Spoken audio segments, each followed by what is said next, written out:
When two trademark owners agree there's no likelihood of confusion between their marks, shouldn't that be enough to satisfy the USPTO? Well, not always.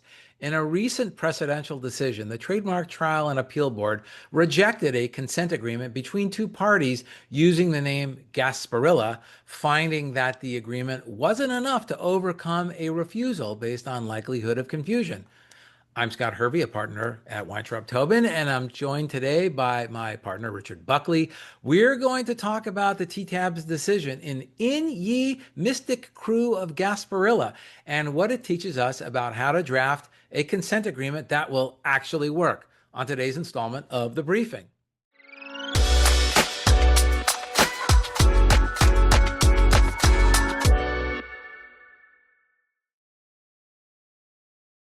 Richard, welcome back to the briefing. Good to have you. Great to be back. Richard, are you familiar with the Mystic Krewe of Gasparilla and the Gasparilla Pirate Festival? I'm not. I've been to Tampa.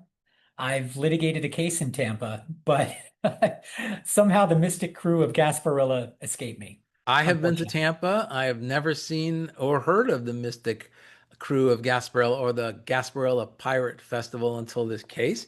But I don't know. It looks kind of, do my research. It looks kind of interesting. So we'll see. I think a road trip is warranted at I'll some have to get point. my pirate's patch and a peg leg and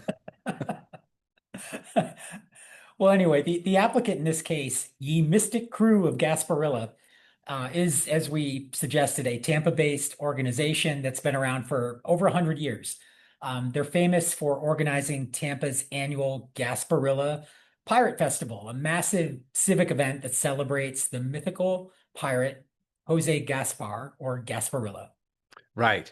And Ye Mystic Krewe filed an application back in 2021, a little bit late to the party if they've been around for over 100 years, but nevertheless, in 2021 to register the mark Gasparilla in standard characters for a variety of goods, including cups, mugs, and glassware in International Class 21, and shirts, hats, and other apparel in Class 25.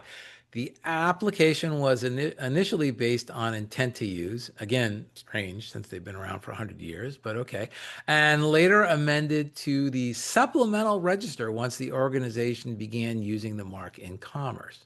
But the USPTO's examining attorney partially refused the application, specifically for the goods in classes 21 and 25, based on a prior registration for Gasparilla Treasures.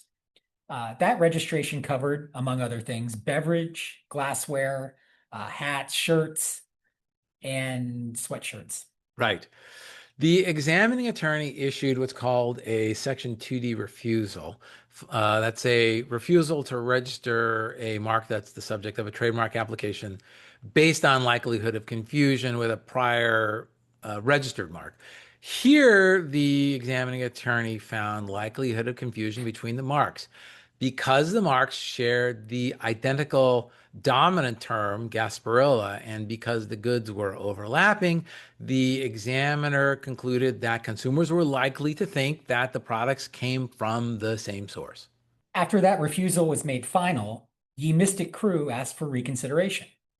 They told the USPTO that they had actually licensed their Gasparilla mark to the owner of the cited registration and would soon submit either an assignment or a consent to registration agreement in order to resolve the issue. But they didn't attach anything at that stage, so the request for reconsideration was denied.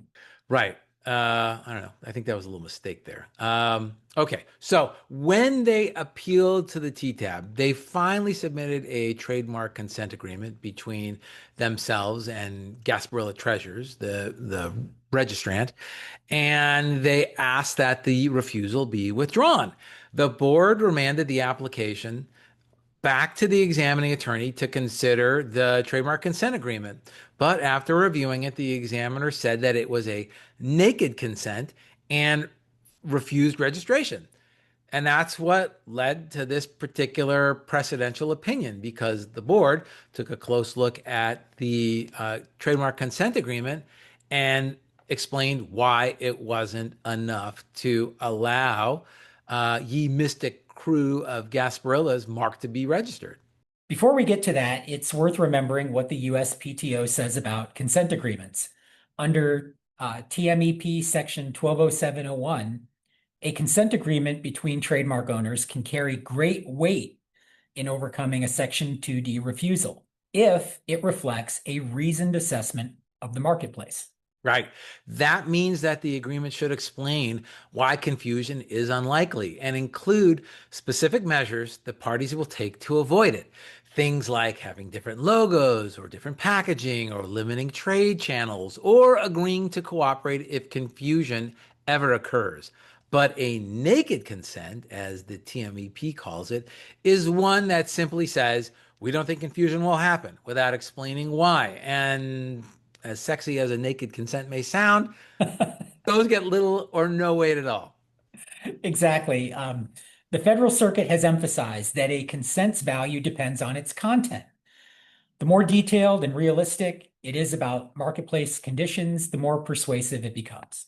So, how did Ye Mystic Cruise agreement measure up? Well, as you can see from the results, not well at all. The board said that the agreement was brief, about a page long. By the way, I don't know how a lawyer can say anything in one page, and lacked meaningful detail. Basically, it said the registrant consents to the applicant's use and registration. The parties believe there is no likelihood of confusion, and if confusion ever happens, they'll take commercially reasonable steps to fix it.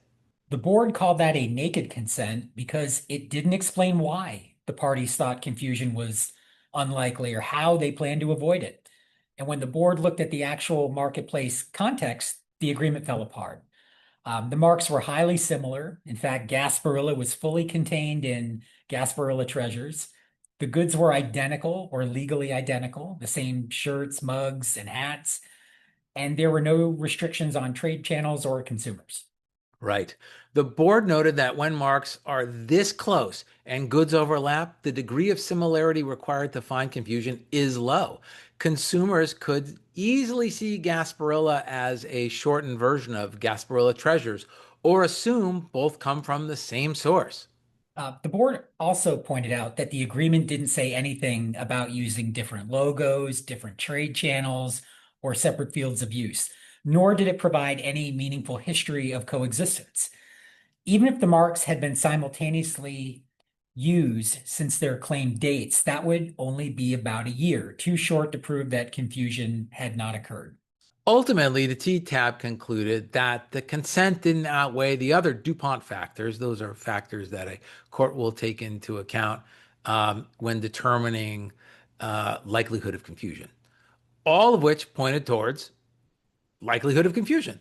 The board wrote that there was no sufficient basis in the consent agreement explaining why confusion is unlikely where the identical goods are sold to identical consumers in identical channels of trade under highly similar marks. The refusal was affirmed for the class 21 and 25 goods, but the application was allowed to proceed for its other classes.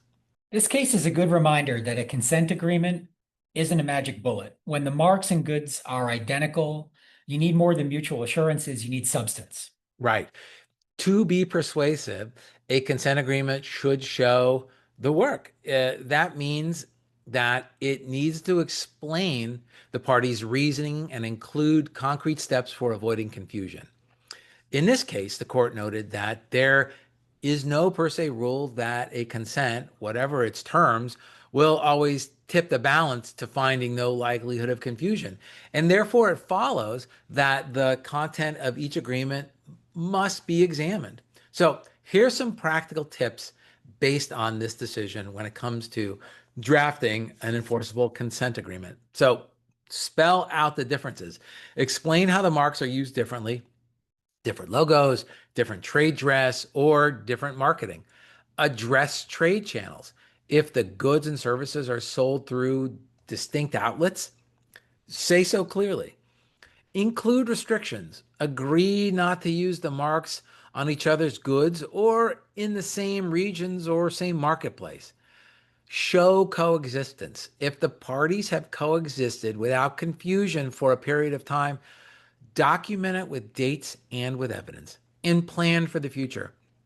include cooperation clauses detailing how confusion will be handled, who monitors it, and what steps each party will take. The TTAB also made a subtle but important point. Just because two parties want to coexist doesn't mean the public won't be confused. The board's job is to protect consumers, not just honor private deals. Exactly. Or as the Federal Circuit put it in DuPont, a naked consent may carry little weight, but a detailed, thoughtful agreement that reflects real world marketplace can carry great weight and can often be the deciding factor. Well, thanks again to my co host, Richard Buckley. Richard, it's always great to have your insights, always a pleasure. It is always a pleasure, Scott. And thank you, our listeners, for joining us today on the briefing. If you found this episode helpful or interesting, please take a moment to subscribe, like, and share it with your network. We'd also love to hear from you. Leave us a comment or a review and let us know what topics you would like us to cover in future episodes. I'm Scott Hervey. I'll see you next time on the briefing.